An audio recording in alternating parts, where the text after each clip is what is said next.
नमस्कार गाइस। आज हम आप लोगों को क्लास 11th भौतिक फिजिक्स के बारे में बताएंगे। तो इसमें सबसे पहले हम समझेंगे कि राशियां क्या होती हैं।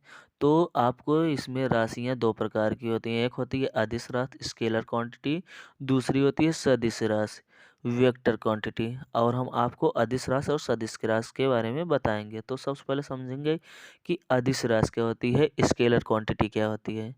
तो देखिए, वे राशियां जिन्हें व्यक्त करने के लिए सिर्फ परिमाण की आवश्यकता होती है या पड़ती है, उसे हम अदिश राशि कहते हैं या फिर स्केलर क्वांटिटी कहते हैं। जैसे आपके अदिश राशि में देखिए, ऊर्जा है, समय है, आयतन है, द्रव्यमान है, ताप, कार्य, चाल।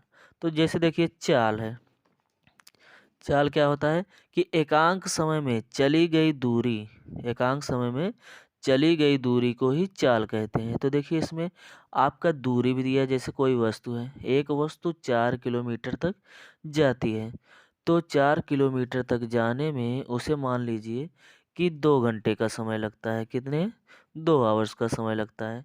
तो इसमें देखिए, दिशा का कोई ज्ञान नहीं है, केवल आपको इसमें परिमाण दिया है कि आपको 4 किलोमीटर जाने में 2 घंटे का समय लग रहा है। तो ये आपकी अदिश राशि होती है। जैसे आपका द्रव्यमान होता है कि मान लीजिए किसी वस्तु का वेट जो है 5 किलोग्राम है। तो इसमें आपको दिशा नहीं बता रहा है कि ये वस्तु किस दिशा में रखी है, केवल इतना बता रहा है कि इसमें इसका वेट जो है 5 किलोग्राम है। जबकि इसके विपरीत सदिश राशि में आपके देखिए क्या होता है कि सदिश राशि को वेक्टर क्वांटिटी कहते हैं। तो देखिए, सदिश राशि ऐसी राशि जिन्हें व्यक्त करने के लिए परिमाण तथा दिशा दोनों की आवश्यकता होती है, उसे हम सदिश राशि कहते हैं। उदाहरण के लिए जैसे देखिए कि वेग, त्वरण, बल, आघूर्ण, चुंबकीय आघूर्ण आदि। तो देखते हैं कि सदिश राशि में आपका वेग क्या होता है, कि वेग किसे कहते हैं। तो देखिए, किसी गतिशील वस्तु के द्वारा एकांक समय में एक निश्चित दिशा में चली गई दूरी को वेग कहते हैं। म- मान लीजिए कोई गतिशील वस्तु है। ये वस्तु बिंदु ए और बिंदु बी है। तो वस्तु जो है बिंदु ए से चलना स्टार्ट करती है और इसको दिशा दिखाई दे रहा है कि मान लीजिए ये पूर्व दिशा में चल रही है। तो जो पूर्व दिशा में चल रही है, तो इसका परिमाण भी दे रहा है कि मान लीजिए ये 4 किलोमीटर प्रति घंटे की रफ्तार से जा रही है और पूर्व दिशा में जा रही है। तो यहाँ पे देखिए, आपका परिमाण के साथ साथ दिशा का भी ज्ञान कराया गया है। तो इस प्रकार की राशि को हम सदिश राशि कह सकते हैं।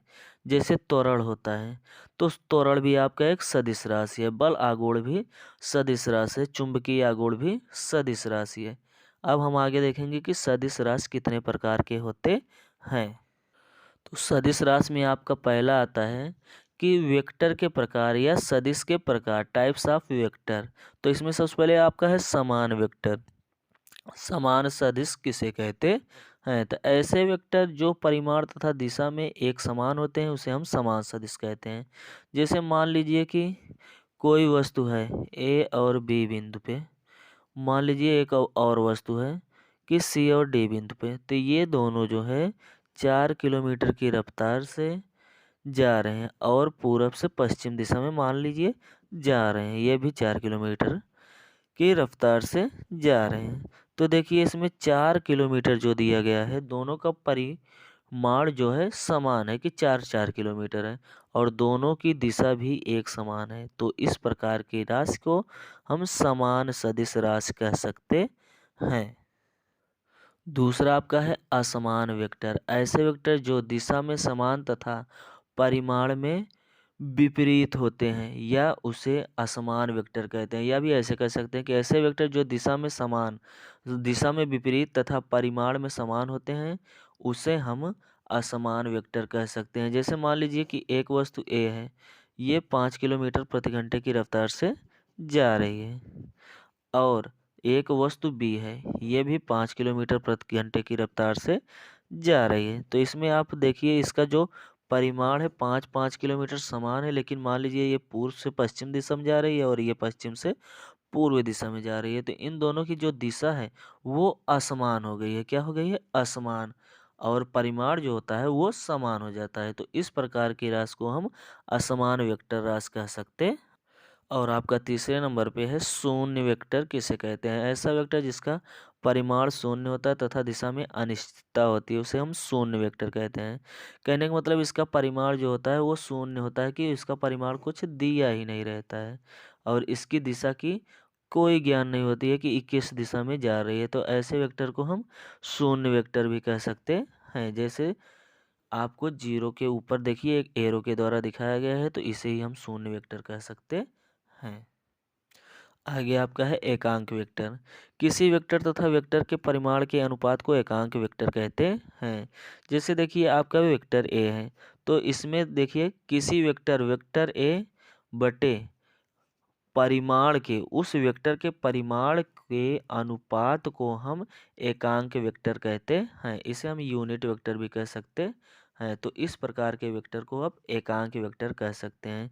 तो जो आपका वेक्टर ए है और बटे एकांक परिमाण है, उसे हम मॉड में भी रख सकते हैं, मॉड के अंदर। तो इस प्रकार कह सकते हैं कि यूनिट वेक्टर जो होता है आपके किसी वेक्टर और एकांक वेक्टर के अनुपात को हम एकांक वेक्टर कह सकते हैं। आगे है आपका लंबकोणीय वेक्टर। तो देखिए लंबकोणीय वेक्टर क्या होता है? इसमें आपको दिया है कि अक्ष एक्स वाई तथा जेड अक्ष के अनुदिश, मतलब उसी के समान एकांक वेक्टर को लंबकोणीय वेक्टर कहते हैं। जैसे मान लीजिए कि ए आपका मूल बिंदु है। अब इस पे वाई तल है, वाई अक्ष है, एक्स अक्ष है, जेड अक्ष है।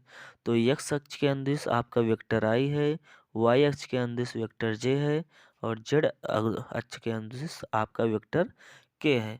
तो मैं कहने का मतलब जो आपका तल है, ये एक्स तल, वाई तल, जेड तल, इनके अनुदिश आपका जो एकांक वेक्टर है, उस वेक्टर को ही हम लंबकोणीय वेक्टर कहते हैं। धन्यवाद। अगर आपको वीडियो अच्छा लगा हो तो वीडियो को लाइक कीजिए, सब्सक्राइब कीजिए।